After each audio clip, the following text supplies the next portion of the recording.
Malalim ang buntong hininga ni Lolo Andres habang nakatanaw sa bintana ng tricycle. Malayo ang tingin niya sa unti-unting lumalaking mansyon sa dulo ng kalsada. Ang lugar kung saan gaganapin ang taunang reunion ng pamilya de la Peña. Isang angkang kilala sa yaman, negosyo at mga anak na puro profesional. Mula nang mamatay ang asawa niyang si Lola Erlinda, bihira na siyang makita sa mga okasyon. Pero ngayong taon, may kakaibang nagtulak sa kanya na magpakita hindi dahil sa nais niyang makita mga kamag-anak, kundi dahil sa huling bilin ng yumaong asawa. Ipakita mo sa kanila na hindi ka duwag. Ang puso mo, Andres, hindi kailanman napurol. Sabi ng kanyang yumaong asawa. Pagdaan ng tricycle sa gate, agad lumapit ang dalawang bantay para tulungan siyang ilabas ang wheelchair. Unti-unti siyang ibinaba. Ang bawat galaw ay may kaunting kirot. Hindi dahil sa sakit, kundi dahil sa alaala kung paano siya na dating matikas at malakas, ngayon ay nakaupo na lang at tumaasa sa tulong ng iba. Habang nagtutulak ang bantay ng wheelchair papasok sa hardin, huminto ang mga mata ng mga tao. Ang iba'y napakunot noo. Ang iba namay nagbulungan. Si Andres yan, di ba? Hay nako, dumating pa talaga. Kawawa naman, parang hindi na bagay sa ganitong pagtitipon. Byudo na, tas naka-wheelchair pa. Sino kaya nagdala? Akala ko hindi na to sisipot. Naririnig niya lahat, pero nanahimik lang siya. Ang hangin na may dalang amoy ng pagkain at mamahaling pabango ay parang mas bumigat dahil sa mga salita. Dineretso siya sa mesa sa likod, sa bandang pinakantabing bahagi. Malayo sa gitna kung saan nakaupo ang mga importanteng miyembro ng angkan. Para bang ipinapakitang hindi na siya kabilang sa mundo nila. Habang nag-uusap-usap ang mga pinsan at pamangkin, walang lumapit para kamayan siya. Salip, dumaraan lang sila, nagkukunwaring mga abala. Maya-maya ay dumaan si Lorenzo, ang pamangkin na ngayoy abogado na. Oh, Lolo Andres, nandito ka pala. Mabuti naman po't nakaluwas ka. Pero halatang hindi siya interesado. Hindi man lang nagtagal. Umalis agad matapos ang ilang segundo. Sumunod naman ang kapatid niya sa ama, si Ricardo. Matikas at mayaman.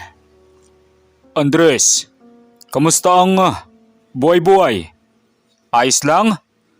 Mabutit na kaya mong pumunta kahit, ayan, alam mo na. Tumingin si Ricardo sa wheelchair at ngumiti ng pilit.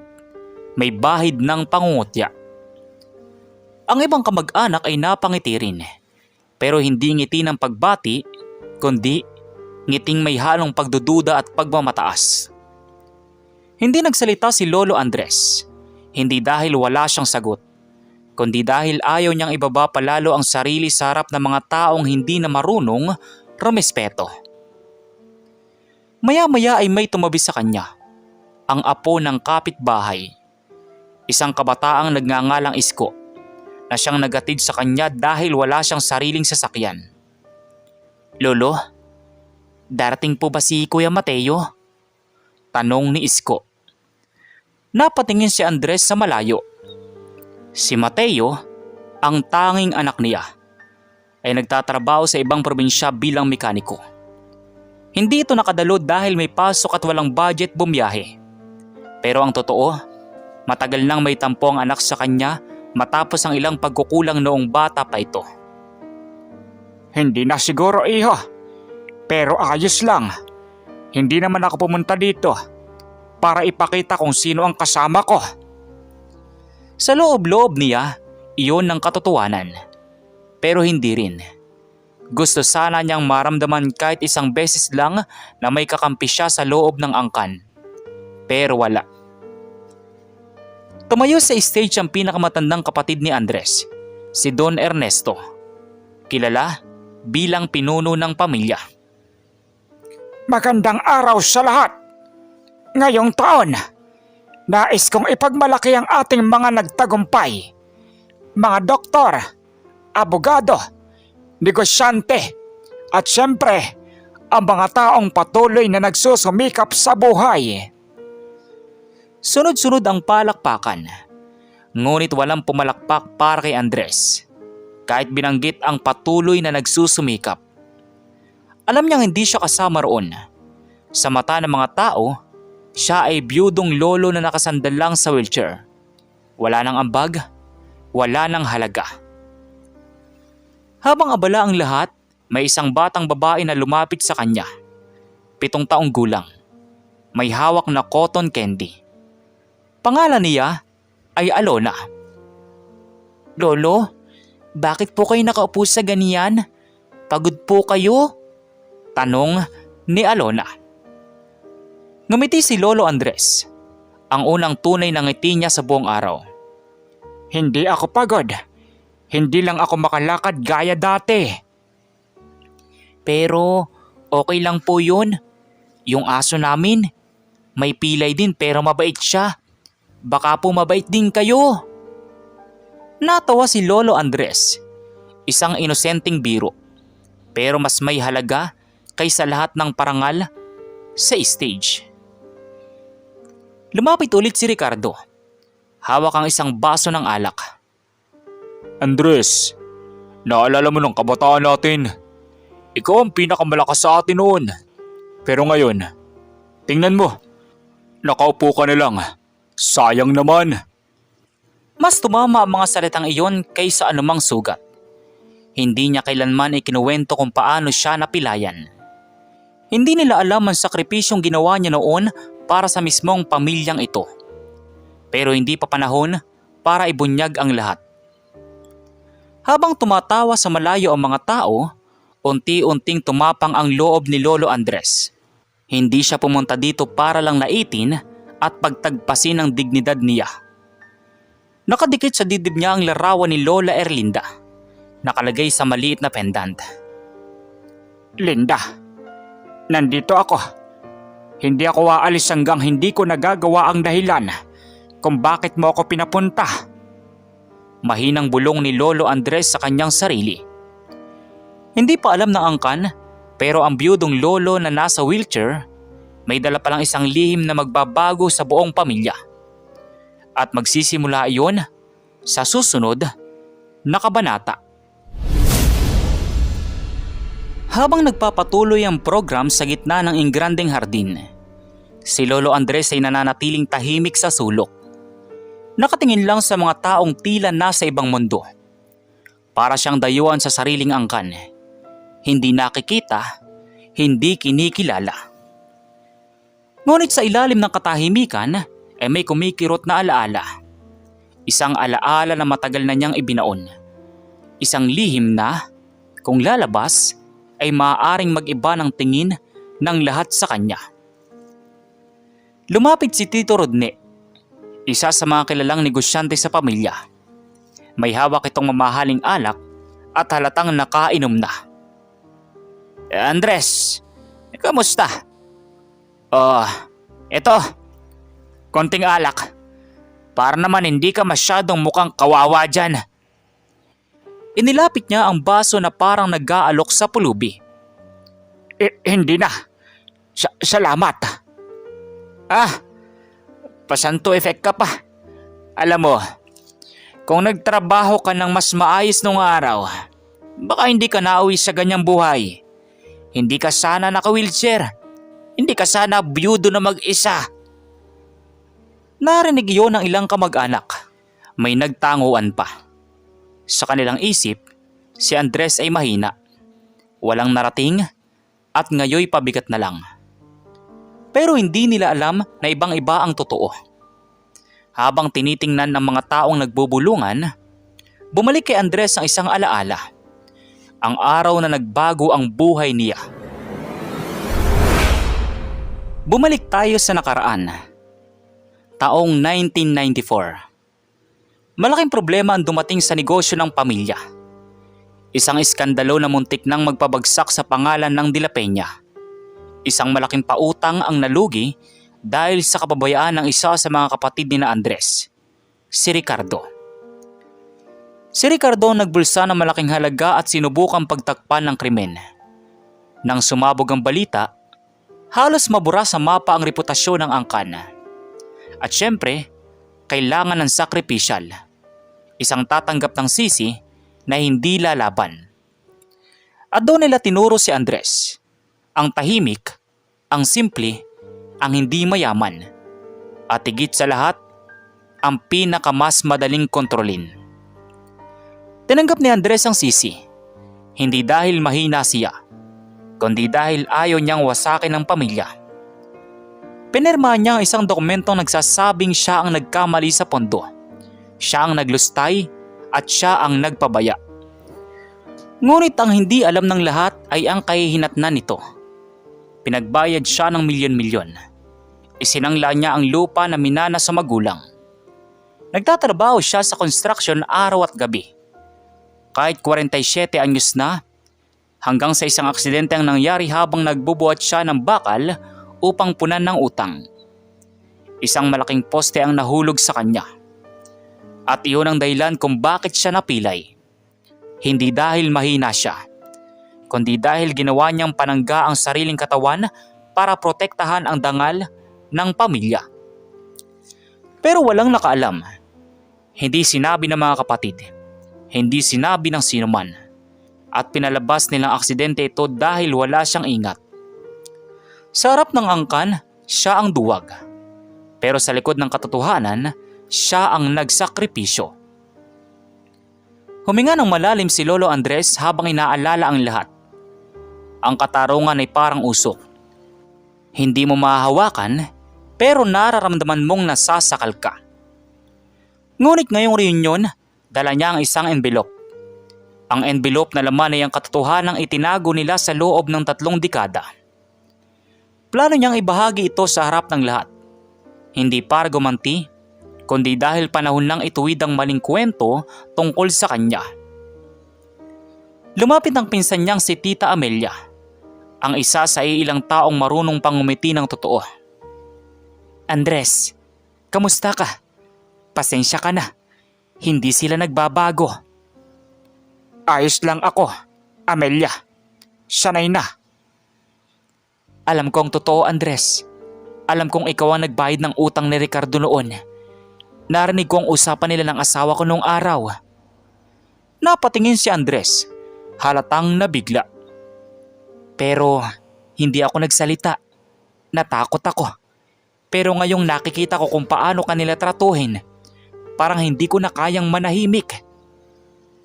Sa unang pagkakataon sa buong araw, may naramdaman si Andres na hindi pangungutya, kundi pagkampi. Pumunta sila sa mas tahimik na bahagi ng hardin. Doon, may isang mesa at 2 upuan. Umupo si Amelia sa tabi niya. Gusto mo bang sabihin ko sa lahat? Umiling si Andres. Hindi ko sila kailangan para kilalanin ako. Pero bakit ka pumunta rito? Hindi ka pupunta ng basta lang. Hinawakan ni Andres ang maliit na envelope sa bulsa ng jacket. May dala ako. Hindi para gumanti, kundi para hindi matulad ang susunod na henerasyon sa ganitong ugali. Napatingin si Amelia sa envelope. Ano yan, Andres? Hindi pa niya sinagot. Ngunit ang katotohanan ay malinaw. Nasa envelope ang mga papel ng lumang kasunduan, ang resibo ng binayad niyang milyon, at ang confession ni Ricardo na nakakopya ng palihim ni Erlinda bago ito namatay. Isang bomba na kapag sumabog, hindi lang pangalan niya ang malilinis. Masisira rin ang kasinungalingang pinagtagpan ng pamilya. Ilang sandali pa, nagbalik sila sa loob ng gardin. At doon muling lumapit si Ricardo. Kasamang tumatawa ang ilang kamag-anak. O Andres, nakaupo ka pa rin pala dyan. Hindi mo man lang kami nahihiya. Ang tanda-tanda mo na. Hindi ka pa rin nakakapag-ambag. Nagtawa na ng ilan. Kung hindi ka lang inutil, baka may silbi ka pa sana. Biglang tumahimik si Amelia. Si Andres hindi kumibo. Ricardo, tama na! Galit na hirit ni Amelia. Huminto ang tawa ng lahat. Ngunit si Ricardo ay ngumisi lamang. Bakit? Totoo naman. Alam mo Amelia, kung naririto pa si Erlinda, malamang nahihiya yun sa kondisyon nitong asawa niya. At doon, unti-unting nagdilim ang mukha ni Andres. Huwag mong idadamay ang asawa ko. Bakit? Totoo naman di ba? Wala akong nagawa noon, kaya naghirap kayo. At bago siya matapos ng pangungutya, humawak si Lolo Andres sa envelope. Ricardo, matagal na kitang hinayaan. Pero ngayong araw, hindi ako pupunta rito para laitin mo. May oras ang katahimikan at may oras para sa katotohanan. Nagtahimik ang buong mesa. Ang mga tumatawa kanina ay biglang nagtagilid ang ulo. Parang may inaabangan. Ano naman yan, Andres? Drama? Gusto mo ng atensyon? Singit ni Rodney. Ngunit hindi. Hindi ito drama. Hindi ito paghahanap ng simpatya. Ito ang paghahanda bago ang pagsabog ng katotohanan. Tumingin si Andres sa lahat. Maigpit ang hawak sa envelope. At sa unang pagkakataon, matapos ang maraming taon, handa na siyang tuparin ang bilin ng asawa niya. Ipakita mo sa kanila kung sino ka talaga. At sa susunod na kabanata, lalabas ang katotohanan na itinago ng 30 taon. Tumahimik ang buong hardin. Ang mga ilaw na nakasabit sa puno ay bagyang nagpupungay sa hangin. At ang musika mula sa bandang tumutugtog kanina ay tila unti-unting humina. Lahat ng mata, mula sa matatanda hanggang sa mga batang naglalaro, ngayon ay nakatuon kay Lolo Andres. Ang biyudong lolo na buong araw ay hindi halos pinansin. Ngayon, siya ang sentro ng atensyon. At lahat ay hindi sigurado kung bakit. Sa kanyang dalawang kamay, maigpit ang hawak niya sa envelope na kanina pa niya iniingatan. Lumapit si Tita Sandra, halatang kinakabahan. Andres, baka naman, hindi ito ang tamang oras. Reunion ito. Hindi pulong pamilya. Pero hindi siya nagpatinag. Hindi ngayon. Hindi matapos ang 3 dekada ng kahihiyan at pananahimik. Lumapit din si Don Ernesto, ang pinuno ng angkan. Andres, kung ano man ang nasa isip mo, pwede natin pag-usapan sa ibang araw. Ayaw natin ng gulo rito. Pero mas lumalim ang tingin ni Andres. Hindi galit, hindi pagiganti, kundi pagod. Pagod sa katahimikang naging tanikala. Unang beses na sumagot si Andres ng malakas, buo at walang panginginig. 3 dekada kayong nagdiwang ng tagumpay, habang ako ang tinawag niyong pabigat, inutil, walang kwenta. May mga napayuko. May nagkunwaring walang narinig, pero halata ang tensyon. Dahan-dahan niyang binuksan ang envelope. Lumabas ang ilang makakapal na papel. May lumang resibo, notarized documents at isang lumang sulat kamay. Tumaas ang kilay ng lahat. Isa-isahin natin para marinig niyong lahat. Tumabi sa kanya si Amelia at si Isko. Parang 2 sundalong handang sumuporta. Kinuha niya ang unang papel. Ang kasunduan. Ipinakita ni Andres ang lumang dokumentong may perma niya at perma ni Ricardo. Taong 1994, may nangyaring pagkawala ng pondo. Halagang masigit pa sa 10 milyon. Nagkagulatan ng karamihan. Ang iba'y natulala. Hindi nila alam ang nangyaring iskandalo. Ako ang pinagbintangan. Ako ang pinalabas na glustay. At dahil wala akong pera o kapangyarihan, madali akong gawing salarin. Tumingin siya kay Ricardo. Si Ricardo ay nanigas. Halatang hindi inaasahan ang sandaling ito. Akala ko kwento lang yun noon.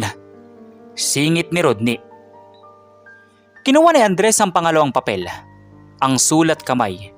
Medyo luma at kupas na. Ito ang sulat na ginawa mo, Ricardo. Sinulat mo ito habang lasing na lasing ka. At habang kinakausap mo ang asawa ko, inamin mo sa sulat na ikaw ang kumuha ng pera. Ikaw ang nagbulsa. Ikaw ang nagtakip. Umigting ang mukha ni Ricardo. Hindi totoo yan. Sira ka na ba? Andres, malay mo. Forgery lang yan. Ngunit tumayo si Amelia. Huwag ka nang magsinungaling, Ricardo. Ako ang saksi ng sabihin mo mismo kay Erlinda. Ang lahat. Narinig ko lahat. Kinuha ni Andres ang pinakamakapal na papel. Mga lumang resibo, bank slips, at pahayag ng pagbayad. Akala nyo, naging mahirap lang ako dahil tamad ako. Dahil walang ambisyon. Huminga siya ng malalim. Ako ang nagbayad ng utang na hindi ko utang. Ako ang sumalo sa responsibilidad na hindi akin. Dahil kung hindi ko gagawin, dudurugin ang pangalan ng pamilya at mawawasak ang lahat ng negosyong pinaghirapan ng mga magulang natin. Dahil doon ay may mga napaluha. Ang iba, hindi makatingin. At doon nagsimulang umagos ang bulungan. Si Lolo Andres palang nagbayad? Si Ricardo palang gumawa? Hindi ko akalain. Bakit hindi natin alam ito? Bulungan ng ilang kapamilya. Maya-maya pa ay lumapit ang abogado ng pamilya, si Lorenzo, ang pamangkin. Hindi siya nagsalita kanina. Pero ngayon, may dala siyang ibang enerhiya. Tito Andres, pwede ko ba makita ang mga dokumento? Ibinigay niya at tiningnan ni Lorenzo isa-isa. Pagkatapos ng ilang minuto, authentic ang mga dokumento. Legal, valid. At kung ipapail ito ngayon, may pananagutan pa rin si Tito Ricardo. Nag-ingay ang mga tao. Ang iba ay napaatras. Ang iba'y napatingin kay Ricardo ng malamig. Naglakad pa atras si Ricardo. Hindi pwede to. Andres, naawa lang kami noon sa'yo. Kaya... Naawa? Kaya mo ako sinisi? O dahil takot kayong lahat na masira ang pangalan ninyo? Walang nakasagot. Hindi ako nagiganti kahit kailan. Kung nagalit ako noon, hindi ko ipinaalam. Pero ngayong binabastos na ninyo ang asawa ko, hindi na ako mananahimik. Sa unang pagkakataon, unti-unting tumayo si Andres mula sa wheelchair. Mahina, nanginginig, pero malinaw ang intensyon. Hawak ni Isko ang braso niya habang tumatayo siya ng dahan-dahan. Nagulat ang lahat. Parang biglang may dumating na katahimikan na mas mabigat sa angin. Hindi man siya makalakad ng tuloy-tuloy. Ngunit itinaas niya ang ulo at ang dignidad na matagal nang inapakan. Hindi ako inotel. Hindi ako pabigat. At lalong hindi ako kahihiyan ng pamilyang ito. Lalong tumahimik ang lahat. Kung may mali man siya nakaraan, hindi iyon ang pagkapilay ko. Hindi iyon ang pagiging mahirap ko. Ang mali ay ang pagpayag ninyong manahimik kayo habang sinisira ang pangalan ko. Lumapit ang anak ni Ricardo, si Lia, 16 na taong gulang at luwaan. Lolo Andres, patawad po. Hindi ko alam. Akala ko po, tamad kayo. Ngumiti si Andres kahit may pigati. Hindi kita sinisisi, Apo. Lumapit ang iba pang pamangkin. Isa-isa, maging ang ilang matatanda ay nagpunas ng luha. Si Ricardo, na kanina'y matapang at mayabang, ngayon ay nakaupo sa tabi. Walang masabi. Nakatungo, nangangatog ang mga kamay. Andres, patawad. Pabulong na sabi ni Ricardo. Hindi naman kumibo si Andres. Hindi dahil walang pakialam, kundi dahil hindi na kailangan ng salita ang sagot. Sa gabing iyon, ang biyudong lolo na kanilang hinamak, tinawanan at tinuring na walang kwenta ay naging pinakamatapang at pinakamahalagang tao sa buong angkan. At bilang tugon sa katotohanan iyon, may isang bagay pang naghihintay. Isang bagay na magtatapos sa lahat ng tanong. Sa susunod na kabanata, harapin ni Lolo Andres ang desisyong magbabago sa direksyon ng buong angkan. Ang gabi sa reunion ay tila nagbago ang kulay. Ang dating masiglang selebrasyon na puno ng yabang, bulungan at pagpapakitang gilas ay napalitan ng kabigatan, pag-aalala at pagkamangha. Sa unang pagkakataon, ang buong angkan ay hindi tumingin kay Lolo Andres bilang taong kabag-gabag, kundi bilang isang haligi, isang tahimik na mandirigmang napagod pero hindi kailanman sumuko. Unti-unti, lumapit ang may edad sa pamilya. Ang dating mahigpit at dominante na si Don Ernesto ay unang yumuko. Andres, pinabayaan ka namin. Hinayaan naming masira ka. Habang kami nakinabang sa katahimikan mo. Wala kaming karapatang humingi ng tawad, pero humihingi pa rin kami. Nagbulungan ang lahat. Hindi sanay ang angkan na nakikitang yumuyuko ang kanilang pinuno. Kung sinabi mo lang noon, Andres, tinulungan ka sana namin. Ngumiti si Andres, mahina pero taos puso. Wala akong sinesese. Pinili kong manahimik para hindi mahulog sa kahihiyan ng pamilya. Pero hindi ko inasahan na kayo mismo ang magiging dahilan kung bakit ako tinitingnan ng walang kwenta. Tahimik si Ricardo, nakatayo sa isang sulok, halos hindi makagalaw. Ang dating malakas ang boses, mayabang at walang inuurungan, ngayon ay parang nabunutan ng laman ng muka. Lumapit si Andres, kasama sina Isko at Amelia para alalayan siya. Hindi siya nagtaas ng boses, hindi rin nagpakita ng galit. Ricardo, Napatingin si Ricardo, luwaan at nanginginig. Hindi ko alam kung paano babawi. Hindi ko alam kung bakit hinayaan ko. Naluluwang sabi ni Ricardo. hindi ko hinihingi ang bawi. Hindi rin ako pumunta rito para ipahiya ka. Pero ginawa ko pa rin. Ang nakaraan ay nakaraan na. Pero ang hindi ko matanggap, Ricardo, ay ang paglapas tangan mo kay Erlinda. Siya ang nagpalakas sa akin. Siya ang nagtiwala na darating ang araw na maipapakita ko kung sino talaga ako. Nakatahimik ang lahat. May bata pang tumigil sa pagtakbo. Tila naramdaman ang bigat ng usapan. Andres, kung may parusang dapat kong harapin, tatanggapin ko. Tumango si Andres. Walang galit, kundi pagtanggap na ang katotohanan ay hindi na mababalik. Tinawag ni Don Ernesto ang buong angkan upang humarap sa gitna ng gardin. Lumakad si Andres, hindi sa wheelchair, kundi suportado ng 2 tao. At ang bawat takbang niya ay parang hakbang ng tagumpay. Bilang pinuno ng angkang ito, may kailangan tayong gawin. Naging bulag tayo sa kabutihan ng isang tao na dapat siya ay matagal na nating nirespeto. Sabi ni Ernesto. Tumango ang karamihan. Andres, mula ngayon, hindi ka na mauupo sa pinakalikod ng pamilya. Ikaw ang magiging tagapayo ng angkan. Ikaw ang magiging gabay ng susunod na henerasyon. Nagulat ang marami. Si Amelia ay napahawak sa dibdib.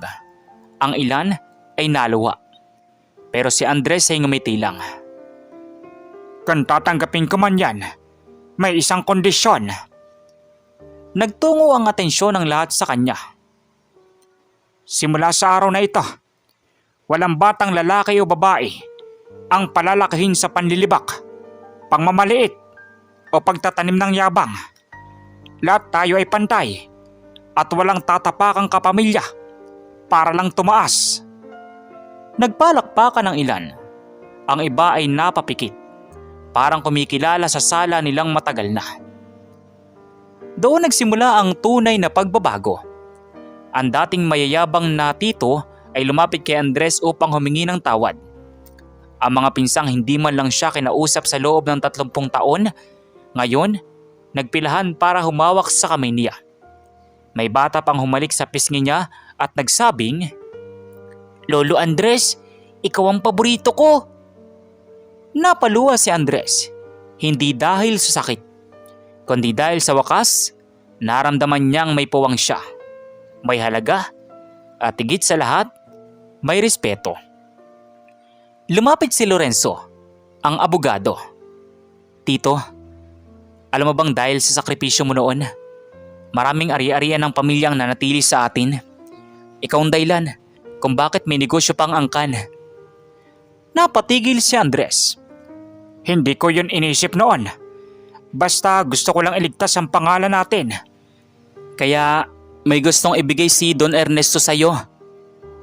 Tumango si Ernesto. May itinuro siyang malaking dokumento na inilabas ng sekretarya. Andres, ang lupang isinangla mo noon, binili ng angkan. Napatingin si Andres, parang hindi makapaniwala. Pero hindi lang iyon. Binili namin para ibalik sa'yo. Nagingay ang lahat. Ang iba ay napaiyak. Si Amelia ay sumigaw ng salamat. Habang si Isko ay napapikit, parang nagdarasal. Si Andres natulala. Hindi umiyak. Hindi rin nagsalita agad. Parang may buong kargamentong lumuwag sa dibdib niya. Erlinda, narinig mo ba ito? Pabulong na sabi ni Lolo Andres. Pagkatapos ng lahat ng bulungan, yakapan at paghingi ng tawad, pinakiusapan si Andres na magsalita sa gitna. Tumindig siya, hindi na nanginginig, hindi matatag kagaya ng dati, pero sapat upang maipahayag ang kanyang lakas. Hindi ko ginawa ang lahat ng ito para kilalanin niyo ako. Ginawa ko ito dahil pamilya tayo. Pero sana ngayong alam na ninyo ang totoo. Matuto kayong tumingin, hindi lang sa nakikita ng mata. Tumingin siya sa mga pamangkin. Kung may mahina man, alalayan nyo. Kung may nawawala, hanapin nyo. At kung may nagkamali, tulungan nyong tumindig. Yan ang tunay na pamilya. Nagpalakpakan ang lahat. Hindi dahil napilitan, kundi dahil sa wakas, may boses na silang lahat na naramdaman. Isang boses ng pag-asa. Habang papalubog ang araw, lumapit ang mga bata upang tulungan siyang maupo. Hindi siya binitiwan ni Isko at Amelia. Lahat ng tao ay tila nagbagong isip, nagbagong puso. Sa isinantabi niyang bahagi ng hardin, naramdaman ni Andres ang presensya ng asawa niya. Parang naghihintay, parang nakangiti. Len, tapos na. Hindi mo na kailangan mag-alala. Sa wakas, napanindigan ko ang pangako ko sa'yo. At habang pinagmamasdan niya ang mga taong minsang nagpahirap at nagdulot ng lungkot sa kanya, ngayon ay nakatingin sa kanya ng may paggalang, unti-unti siyang ngumiti. Hindi siya naging bayani sa digmaan. Hindi siya nagtagumpay sa kayamanan.